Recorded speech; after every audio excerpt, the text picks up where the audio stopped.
What's going on, guys? This is Ryan from Bible Dingers, and I am here to give you episode number 4 in the Prolegomena series. And in this one, we are going to talk about Paterology.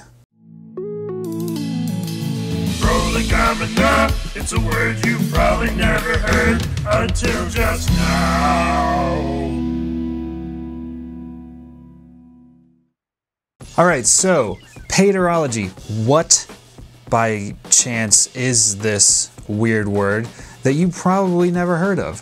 We talked about it quickly in the first installment of this video series, but basically Paterology is the study of God the Father. There's Paterology, Christology, Pneumatology. Those are the 3 different studies of God, and the study of God in Christianity is theology proper. In this specific installment, we're going to talk about Paterology, which is the study of God the Father, and we're going to go through some terms that are part of Paterology. The first one is anthropomorphic language. So anthropomorphic language is basically language that speaks of God in human terms, like when the Bible talks about God having a heart for his people or stretching out his hand or something like that. Something that gives sort of an attribute of a created being to God the Father. That's anthropomorphic language. Common grace is the grace of God that he gives to all people outside of salvation. This is things like air to breathe, good food, relationships, things that regular people can have. And then there's special grace, and this is the grace of God that brings people to salvation.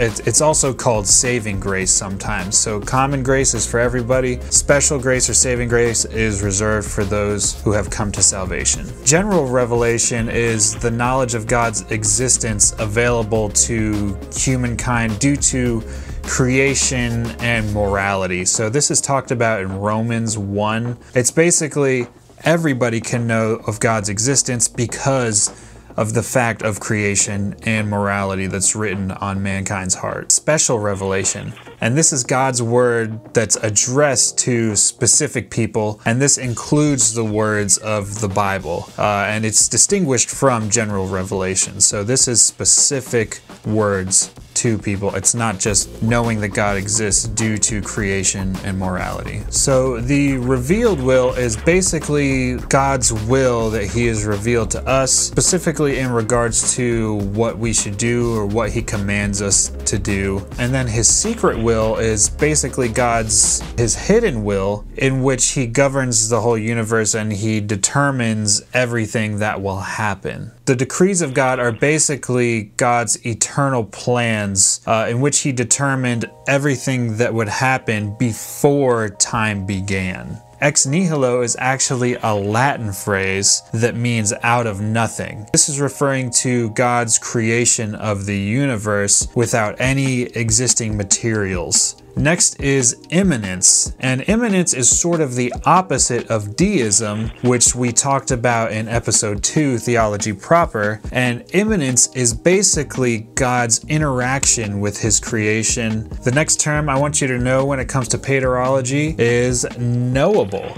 So knowable basically means that you can know God, that you don't just have to know facts about God. So this is basically that you can have a relationship with God. Basically, providence is a term that describes God's involvement with our daily life by maintaining the properties in which he created us, and he cooperates with us in order to fulfill his purpose. The next one is righteousness. This is basically that God always acts on what is right and is the standard of what is right. That's righteousness when it comes to Paterology. So theophany is basically when God makes an appearance physically, so essentially to visibly show himself. So what I'm thinking of right now is when he visibly showed himself to Moses, or when he came down to walk in the Garden of Eden.